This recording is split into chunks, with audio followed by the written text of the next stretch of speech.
Hello.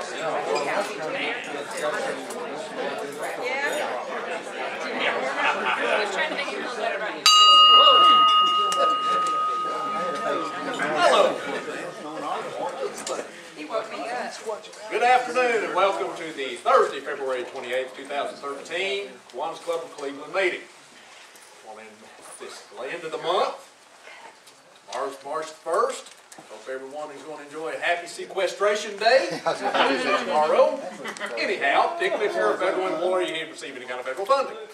Anyhow, a dysfunctional Congress, and I am saying that on my behalf, not as the president of the Kiwanis Club of Cleveland, but those folks in Washington, D.C. need to learn how to get along and do the people's work. Anyhow, let me get off the soapbox, and I will not pontificate, even though there's not a pope. Okay. Sorry about that. I'm ready to roll today. Anyhow, our Pledge of Allegiance today will be led by Howard Coons. Our invocation will be led by Vince McLaughlin. And let's face the flag. We're going to sing? Yeah, you, Jerry. My country, 'tis of thee, sweet land of liberty, of thee I sing. Land where my fathers died, land of the pilgrim's pride, from every mountainside, let freedom ring. Allegiance to the flag of the United States of America, and to the republic for which it stands, one nation, under God, indivisible, with liberty and justice for all. Let us pray.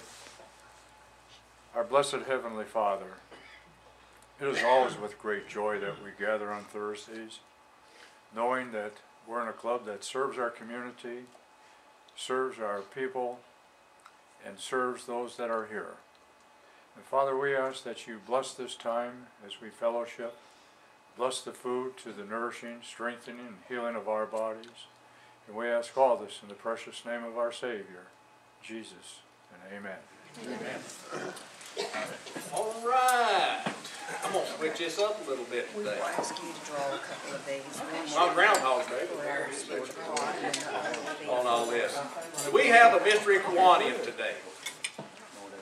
Yes. Yes. The singer. He had to come over and sing to me. He doesn't get to sing enough. What? So is that you, Mr. Jerry? Yes. Okay, you number 8? Well, where would you like your $2 to go? To a lemonade or to the foundation? All $2? All $2. Well, thank you. Give 10 extra. We appreciate you. Jerry? Thank you. Split the pot. What do we have on split the pot today, Kathy? $34 total, which is 17. 17 to the winner. Anyway, yes. Okay, good deal. If you would, sir, please pick out one of the tickets and read the last 3 digits. Yeah, my boss here. I got to pick his. Hey, 537.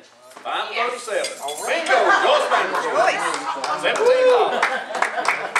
All right. There you go, my dear.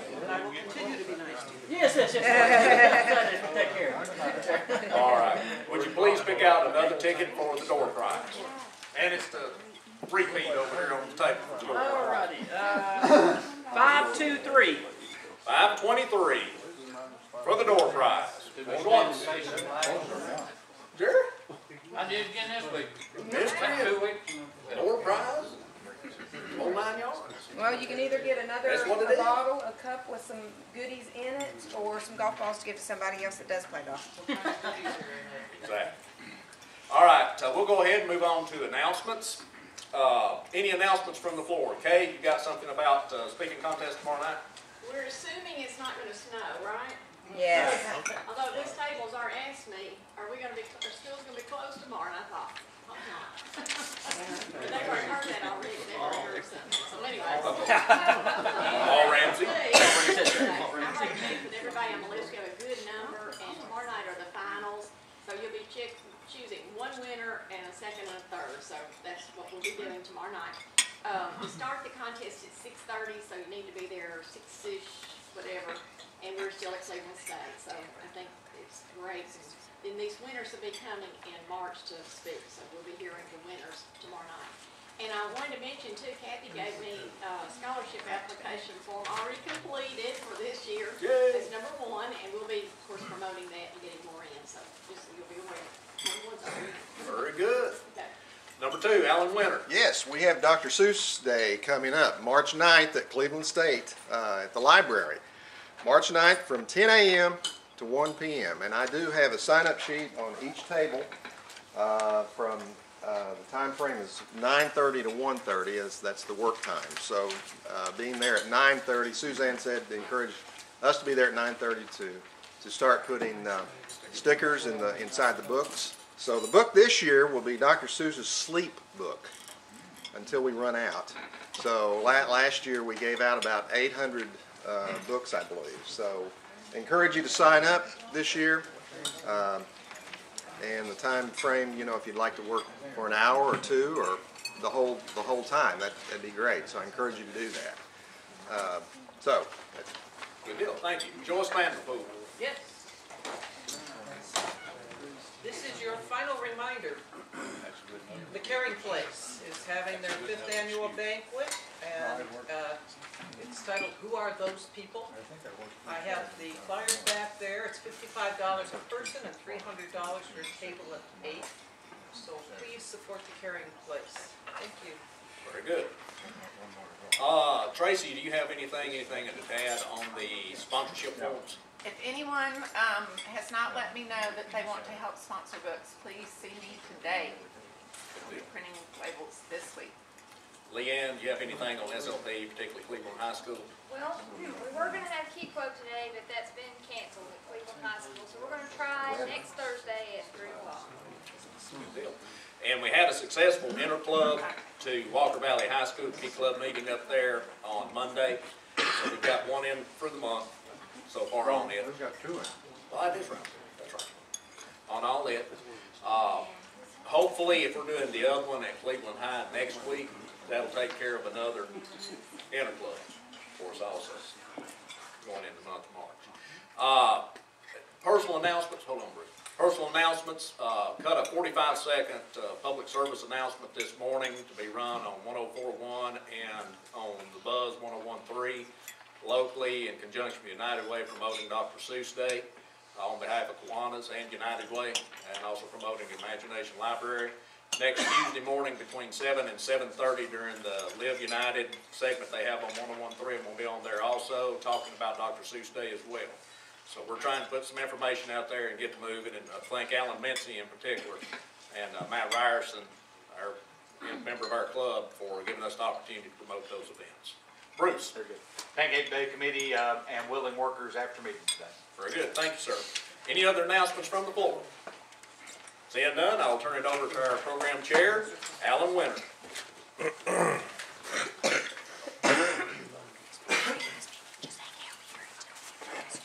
Today we have a special program.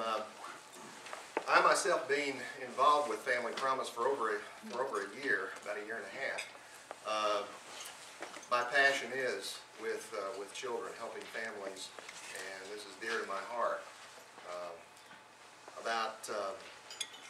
Last year in May, we took on a new full-time director, and who was Brian Stewart, and he has done a terrific job. We've had so many success stories with Family Promise, and I'm sure you've heard about it in the Cleveland Banner. And we've had several families come into the program and graduate. And this is just not just a regular charity organization, anything like that. These families are screened and come into the program. We try to encourage. We try to find them jobs and a place to live as well. But we focus in with the children that they have. But it's a great organization here in Bradley County. It is a national organization. The headquarters is in New Jersey, and there are several affiliates throughout the nation. And at this time, let's give a warm Kiwanis welcome to Brian Stewart.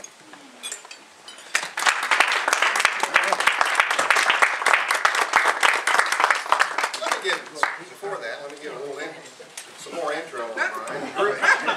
That's fine, I've got to get myself together.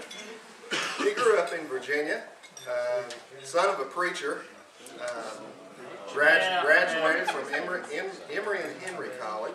He's married with 3 boys. He has been working in nonprofit work for the last 13 years, with Family Promise for the past year. Right? Yeah, I heard some moans and groans when he said a preacher's kid, so I'll try to keep it short, not be like my father and keep us here for quite a long time. Before I gotta... That's right, exactly right. That's what they did to my dad. He just got going, they just walk out. It's 12 o'clock, time for lunch.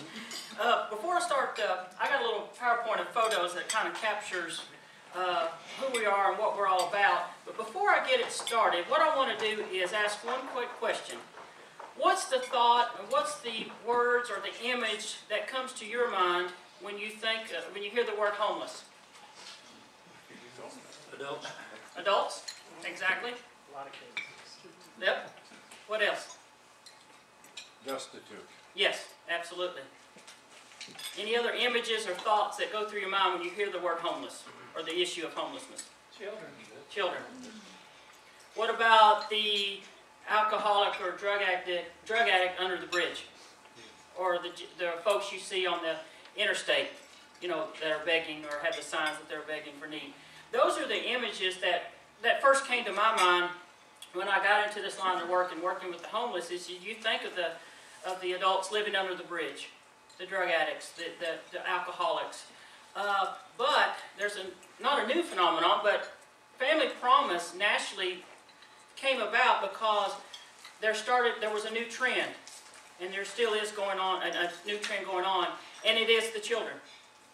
It's actually families now with young children are the fastest growing segment of homeless population in our country. Families with children make up 40% of the homeless in our country.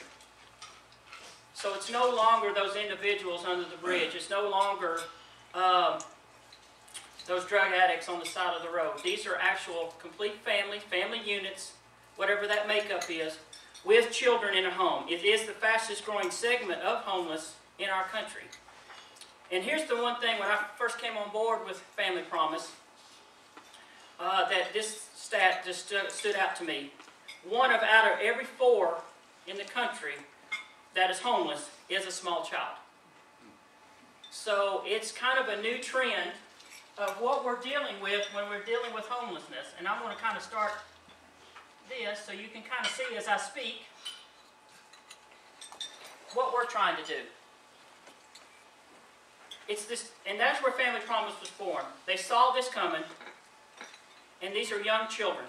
And in fact, one of the fastest growing segments of that population is children under the age of 5. So it's a whole new arena of homelessness that we're talking about here. And since opening our doors since September 2011, we have served a total of 50 people. Of those 50 people, 30 of those are children. These were homeless children living on the streets, living in the cars, living in hotels, whatever it may be. And of those 30 children that we've served in the last little over a year, 19 of those were 5 years of age and younger. These were little ones that have come to us with their moms or their dads or their mom and dads or whatever the family makeup was. These are our kids. These are the kids that came to us this past year, over this past year, some were living in their cars. Some were living in hotels, which is not a good situation for young kids. One actually came to me from the shelter on Wildwood Center, which is good that she had that place to go until she came to us. One family came to us just completely, whatever they had was in the van. And then I had, some of the kids you'll see here, the mom called me while she was standing in front of a storage unit crying her eyes out with 3 small children and didn't know where to go. And so this is what we're talking about now. When we're thinking homelessness, we need to rethink of how we think homelessness. It's young children and it's family units. And a lot of the questions I get asked are, well, what causes this? What caused this to happen? Why are they getting into this situation? A lot of it has to do, I just did our national report last month and turned it into New Jersey, and the biggest reason was loss of jobs, the economy. One dad that we had was in construction and roofing his entire life since he was 16-year-old, that the economy dried up for a period of time, put his family in a bad situation. And so loss of jobs and layoffs or reduction of hours is the #1 reason. Or it could be a major medical hit of some sort. We all know how that can happen at any time, for any reason, and set a family back. And so it's job loss, major medical, or with our current family that we have right now, we're victims of a house fire. They were doing just fine. Everything was going great. Bang, they had a house fire, and on top of that, they both lost their jobs. One was a construction and one was in a nursing. And so it just kind of double whammied them, and they had 2 small children. So it could be various different reasons why folks come to us. And yes, there are some that do come to us because they've made financial mistakes, got themselves into a financial hole. We had one family like that, and we were able to offer some training, some case management. I'm going to talk a little bit more about that in a few minutes to get them back on their feet. But these are the guys that Family Promise, that's what Alan's saying. Family Promise is all about these kids. Now we're working with the parents, but our focus is on these kids that are homeless by helping their parents get back up on their feet so they can get back into permanent housing. And so you say, well, where are they, until they come to us? Well, some families come to us from the shelter, the emergency shelter. We work with them quite closely, referrals back and forth, especially if one's full and the other's full. We try to talk back and forth on a constant basis, see who has space. So like I said, some families are sleeping in their cars. Some are staying in hotels, and you think, well, at least that shelter. Well, we had one family that was staying in a hotel, but every paycheck was going to the hotel. They could not get out of that cycle. They just couldn't get out of it. They couldn't save what they needed to get into an apartment or to a house because they kept having to pay the hotel. And so that doesn't work. And then we get a lot of this too. Well, I was staying with my friends and family. Well, that doesn't work. And it doesn't work long term. A lot of times these friends or families, they get strapped. And it just becomes a burden on the family. It becomes a burden on the friends. And so it doesn't work out. So they have to leave that situation. So those are the kind of places where they're coming from. And here in Bradley County, there's only 2 options for the homeless and homeless families. It's the shelter on the Wildwood Avenue, and it's Family Promise of Bradley County. Those are the 2 options that are in the area that are serving in terms of providing shelter. Now there's other agents that do food and clothing and different things for the homeless and blankets and things like that. But in terms of shelter, we're the only 2 in town that are actually trying to address this issue. And what sets us apart? What sets Family Promise apart from the other type shelters? Well, we're very unique. Alan can tell you that. We're very unique in how we do this. We are actually not a shelter ourselves. We actually partner with local churches in town that they provide the shelter and they provide the meals at night for us. We have 11 churches in the community right now that will house our families and feed them supper at night and provide them shelter at night. And what they do is our families go there in the evenings, have supper, have recreation for the kids, have shelter for and they stay at a church for a week. And then we transfer to another church. And we go to a different church every week and you say, well, why do you do that? So not one church is carrying on the burden of such a program.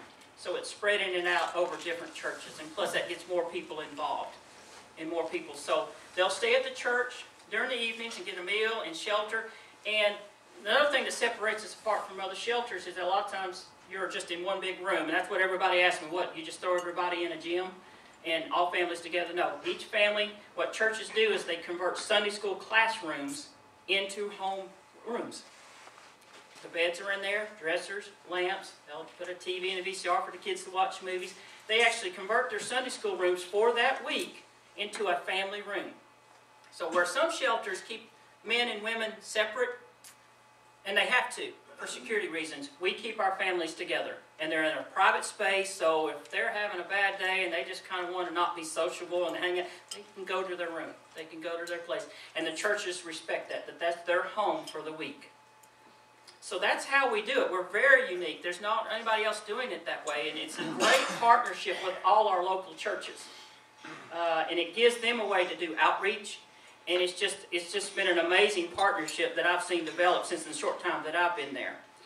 And so when they're there at night, and in the morning they have to leave at 7 o'clock in the morning because churches have to open up for business. And so where do they go there?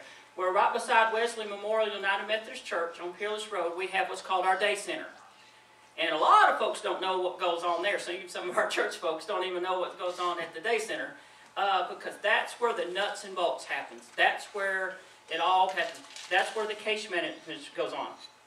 That's where we're working with these families, setting goals, addressing issues, getting training, whatever we need to do. And every family's different. Every family that I've had since I've been there, their needs have been totally different from one family to the next. You just never know. And so during the day, whereas, some shelters, families have to leave during the day.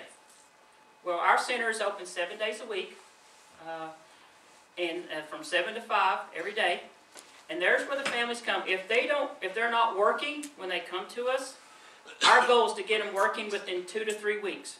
Because, and I forgot to mention this earlier, our goal is to get these families back on their feet and back into permanent housing within 60 to 90 days.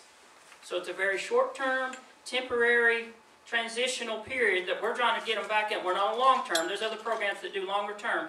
But we're anywhere from 60 to 90 days. So it's crucial that if they're not working, they're going to be working very quickly with us. And so if we need to help them develop a resume, get some job skills, get some training like CNA training or whatever it may be, we're going to help them get that training. Maybe they need their GED before they can get that really good job. Maybe we can work on that a little bit. And so we're working on those things. But we also offer, through such a blessing that we got almost this time last year, a licensed PhD counselor, psychologist, who is offering a series of classes every Monday night to our parents. And they're addressing parenting issues, which a lot of our families go through. Parenting issues, the stresses of what they're going through. And she's teaching all these kind of life skills, so to speak, through these classes. But on the other end, my part-time case manager, Nancy Garrison, who's back at the day center now working with the family, are doing financial management, how to budget, how to stretch that dollar as far as you possibly can. And so we're not just, let's get them in here, let's get them a job and get them out. Because, and I've said this before and I'll say it again, Chris, if I take you into my program and I work with you and 3 months later or 4 months later you have to come back to me, I've done something wrong. We as a program have done something wrong. Our goal is not only to get them into permanent housing, but to get them into permanent housing where you're okay for a long time. That's our goal. And so we will follow up with these families for up to a year. And that's constant calling them. Are they okay? Do you need anything? They know they can come to us. And for anything they need, to say they lost their job, or we're going to get right on it and try to help them find another job. Or if they're maybe having car trouble, well, let's find a resource and see what we can't do so that they don't lose their job. And we say, why a year? Because we feel like if they can make it a year, they're going to be okay. It's those first few months that are crucial when they leave us. If they can make it through that first year, and we got the first family that I worked with about to hit their year anniversary. And they're doing just fine. And they're going to be fine. It's a little rough in the beginning, but we follow up with them to make sure they have what they need for that year. And so we just don't say good luck to you, and we follow up and make sure that they're okay. And that is our goal. That is what we're doing with these guys right here. Our whole goal. It makes me lay awake at night to know that there's kids sleeping in the car. Kids were living in a hotel. I've dealt with a family where they were living in a hotel, and the kids, that's not stability, and the kids were struggling in school. Not getting the sleep they need, not getting the food they needed. And so what we do is we're providing that hot meal at night, but also at our day center, our churches, and thank God for this, is that they provide lunch and breakfast items at our day center so our kids and our families can go and get breakfast and lunch too. And so they're getting 3 good meals a day, home-cooked meals at the churches, and then they're providing, and you think, well, how, and I thought this too, so we're sending them from church to church to church to church. How's that stability? But it really is, it's more stable and more stability than living in a shelter or living in a hotel or living in a car. And you would be amazed how, and, you know, the adults struggle with it more than the kids do. The kids adapt, and they see it just kind of a fun time because they're hanging out at the gym at the church and having fun, and people are helping them with their homework and playing with them. The kids adapt fairly well. They really do. But it does give them, and in fact, the family we have now that we brought in, before we brought them in, the kids were struggling in school. They're at my wife's school where she teaches, and they were struggling. And we knew why, because we found out they were homeless living in a hotel. We found that out. We brought them in. They've been with us for about a month now, and I'm getting reports from the teachers that the kids are doing better. They're doing better in school. Their grades are getting better. They're not falling asleep in class. They were tired. They weren't getting a lot of the food they needed, all the energy they needed, and they're doing better. And I'll end with that. That is what Family Promise is about. We're trying to provide these kids and their parents, but we're trying to provide these kids some type of stability, some type of routine, so these families can kind of take a breath, get back up on their feet again. And we've, like Alan has said, we've graduated 5 families in the last 6 or 7 months. And what we mean by graduated is they've completed our program, they've met all our goals, and now they're all in permanent housing and doing just fine and doing great. But we're still following up with them. Does anybody have any questions or anything they want to ask? Yes, ma'am. My husband mentioned that the family that was buried at our church this week, he was getting some clothes together for the man. Is there more family members that need some items? Well, not at the moment, but we're working on a new family, possibly bringing them in on Monday, and it's a single mom with 3 kids. And yeah, there could be a need there. But now the dad, we just found out today, the dad you're speaking of, just found out before I came to this meeting, you know, if everything passes and everything goes well, he'll start a new job on Monday. So he might need some work clothes and things like that. So, you know, be in touch with us, or I can get your name and number. So yeah, we just found out before we came here that the dad had got a new job and it's full-time. And the mom got a new job a week and a half ago, full-time with benefits. This was a family that was doing okay. They just hit that hard time. They just needed some time to catch their breath. So the mom's already working. The dad's going to start with a crew here in town.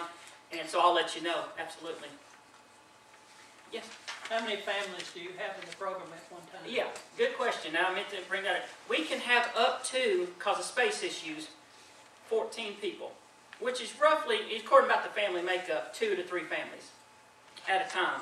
And if you ever come to our day center, you'll see why. It's kind of a small facility. We hope to grow. We have some long-range goals of growing and getting bigger and getting a bigger facility. And plus with our churches in their space, converting their Sunday school classrooms. So usually it's up to 3 families at a time. And plus we also provide transportation through a 15-passenger van if our families don't have transportation. I forgot to mention that. And that's another reason we keep it at 14, because we have a 15-passenger van. So up to 3 families at a time. Yeah. How are you funded? Oh, yeah, good question. Right now it's through a combination of a foundation, through private donations, through corporate donations, and individual donors. It's kind of a wide spectrum. Yeah. And grants, I'm sorry. I forgot to put the United Way plug in there. We are funded by United Way and by the George R. Johnson Foundation, you know, the Hardee's grant as well. But we just got the United Way grant in January, so I forgot to mention that. So, Brian, if you could mention the names of some of the host churches. Absolutely. And how many volunteers we have? Yes, absolutely. Combined, the best count that we have is close to over 500 volunteers. And that's the bulk of that is within our churches, but also we have volunteers that come to our day center, because for the longest time it was just me as the single staff person. Now we've hired 2 part-time people, but we still need people to help man the day center. When I'm here, somebody's got to be at the day center, because we never leave them, you know, unsupervised. And that's just for security reasons and liability issues. So yeah, close to 500 volunteers. And right now they're at North Cleveland Baptist. There's Tasso Baptist. I know I'm going to forget someone. That's all right. Tasso Methodist, North Cleveland Church of God, Durkee Road Church of God, Wesley Memorial United Methodist Church, which is where this ministry was founded from, was Wesley Memorial. It came out of Wesley Memorial, an idea that the pastor had and a couple of members have. Help me here.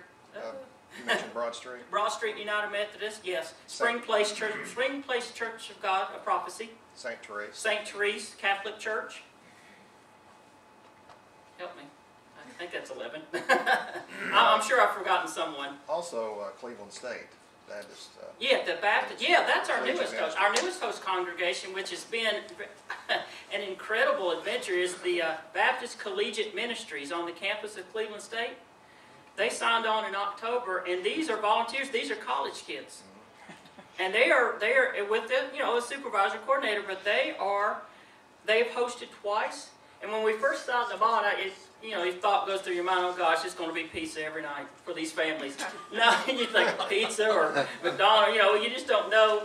You just said, well, you take what you, but no, they're bringing in home cooked meals, and that might be mom and dad cooking them, because they're college kids, but they're bringing in home cooked meals, and they have absolutely done a phenomenal job.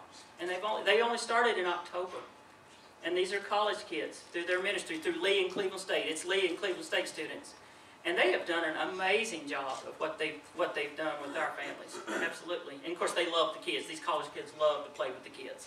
And loved they were just there a couple of weeks ago, and they stayed up a couple of nights too late playing the Wii, but that's okay. That's all right. The kids survived, so. Any other questions? These are great questions. Well, I thank you all so much for the opportunity to come speak to you. I hope I've been able to share a little bit about what Family Promise is and how we do it and who we are. If you're interested in ever volunteering, please give us a call. If you're part of a congregation, that we can always use more host congregations. We need 13 because there's 13 weeks in a quarter, and a church only hosts once a quarter, once every 13 weeks. So we're still needing a couple of host congregations, but we can have more than 13. Absolutely, we can have more than that. So if you're part of a congregation that you think might be interested, absolutely give us a call. We'd love to come do a presentation and talk to your church. The more churches we have, the better. Yes, sir. If we have a neighbor or somebody that we know that suddenly is going to be homeless or whatever, what's the criteria? How do they get a hold of you? Or how do we say, well, this really isn't a situation that you want? Or yeah, good question. I'll go over real quick kind of the application process. There is a process. It's eligibility based. What you would do is have them call the day center. And I'm going to leave some business cards up here and some brochures with our phone number. What we do is we do the first is a 30-minute phone interview. And that's where we're gathering basic information. We're looking for the criteria. And I'll tell you this, what we don't work with is folks with any alcohol issues, because we're not set up for that. Other agencies are. Drug issues, we're not set up for that. Any type of severe criminal background issues. Now, if they wrote a bad check 20 years ago, okay. I mean, that's understandable. But it's severe or if it's violent in nature, because we can't put our volunteers or our churches at risk. We don't deal with that. Or any type of domestic violence, because we can't guarantee security. In those situations, the Safe Harbor House, I guess everybody's heard of the Safe Harbor House. We will refer those folks to the Safe Harbor House. So in that initial screening, that's what we're looking for, is seeing if they meet those basic. If they pass that test, then we bring them in for a face-to-face interview, which takes about 2 hours. Then we'll start looking at the financials, what got them into the situation, their employment history, their education history. We're really starting to dig deep now. And at that point, we're still deciding if that family is a good fit for the program or not. Can we serve them? Can we do what we need to do in 90 days? If they pass that test, so to speak, then we do background checks on everyone, and we drug test all adults. And so they'll have to pass those tests. And then at that point, we make the decision, is this a family that we have the resources and the staff and the ability to help? And that's what we're looking at. And so if you know a family that's, even if you think it's coming down the road or if they're pretty sure, don't wait. Tell them not to wait until it happens, because something I didn't mention, we're not an emergency shelter, so we can't just take them that night. The application process, as I just described, can take anywhere to 3 to 4 days, because we got to wait for background checks to come back, we got to wait for drug tests to come back, and then you got to set up the interview, and you don't know when they can get in to do the interview. So it could take up to 3 to 4 days. So we get a lot of calls that, I'm homeless in the next 2 hours. We can't do that. But that's when I called my friend Dwight at the shelter. We partner with them. I'll send the family over to them. While they're at the shelter, I can talk with them and work with them over the next 3 to 4 days and then bring them over. Now, we brought in one family like that. But if you know it's coming or if they know it's coming, go ahead and tell us to give us a call. And we've got some slots available right now, absolutely. And we can get them in the program. And you'd be surprised, after we describe the programs, a lot of times families turn us down because they don't want to stay in churches, and maybe they've had a bad experience in a church, or maybe they just don't feel comfortable. So if you talk to them, you may want to explain how it works to see if that's something. Or I had one mom said she knew her son who had like some autism, might not be able to handle seeing different people all the time, and that's understandable. So if you talk to them, explain to them what it's about, and then have them give us a call. I'd love to talk with them, absolutely. Yes, sir. If you say you take in a family and it's mother, father, and a couple of kids, after the drug test comes back or the background check, one of the parents doesn't meet the criteria of the program, will you take in the remaining family? Good, excellent question. No, it's the family unit or none. Absolutely, because our whole point is to keep the family unit together. Now, there are other agencies that might be able to address those issues. There's a program through the Cleveland Bradley program that does second chances for folks with criminal backgrounds. But no, we can't get into where we just take mom and the kids and then the dad's not eligible, because that's going to cause a friction. And that could cause the dad wanting to come to our churches or come to us, and that's something we just don't get into. It's either the whole family, we serve the whole family, or we refer them out. And that's another thing I wanted to say. We never turn anyone away and say, well, best of luck to you. We work with many different agencies in this community, even some down in Chattanooga. If a family's willing to go to Chattanooga, we work with some agencies down there, and we will refer that family on to a different agency that might have the resources and the staff to handle that issue. But no, we do it as a whole, as a family. So that's a good question. I've never been asked that. That's a good one. You still offer the training for the volunteers that you did at the beginning? Absolutely, yes. Anytime you want to volunteer, or your volunteers at your church, or you have a church that wants to get involved, we do a volunteer training so you kind of understand the population that we're dealing with, so you're not surprised with anything. And also confidentiality. We have everyone, because anytime our volunteers have any contact with the families, they may divulge some personal information, which some do, and you just have to know to keep that confidential. But yeah, we offer trainings for all our volunteers, either at the day center or at our host churches. Just because you're dealing with a different population that are coming from many different backgrounds, many different phases of life, and so we want our volunteers to be prepared for that. So yeah, we train all our volunteers.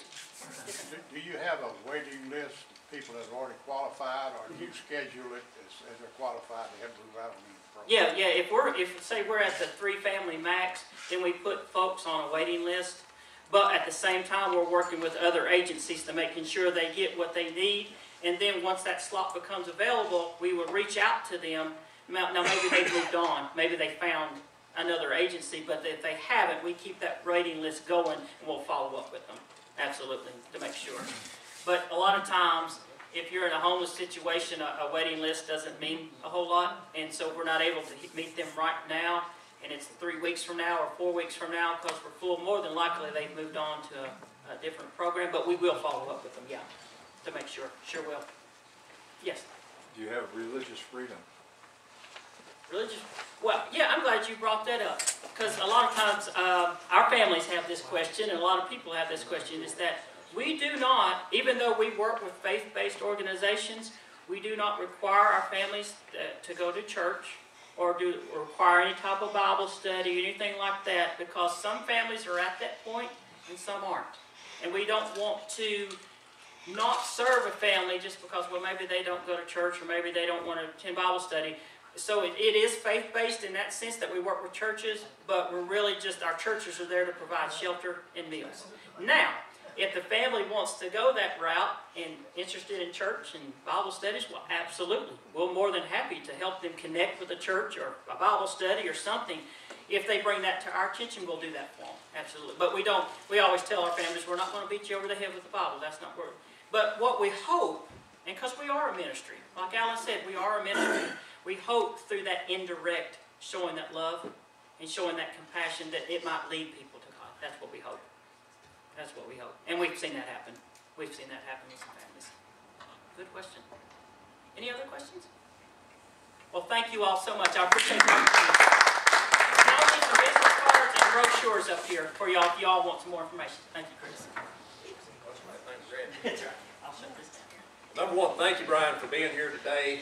I can remember the first time we had anyone come before the club to talk about Family Promise. And that's got to been 5, 6 years ago roughly, and just trying to get the 501c3 established during that time and see this ministry to actually grow, plant that seed, watch it germinate and grow as it has. Literally living the golden rule. Literally. Do unto others, you would have done unto you. That's what the ministry of Family Promise is. We definitely do appreciate you doing it. Thank you so much. Remember, we got Pancake Day committee meeting immediately thereafter. And Charles Bagley's got a wonderful month full of programs next month, starting with CASA. Introduction to CASA, I think, is the first one next Thursday, right, Charles? Right. On it. So we look forward to seeing you next week. Have a great one. We're adjourned. Thank you. What? I'm second, didn't I? I'm a preacher's kid. I'll get going.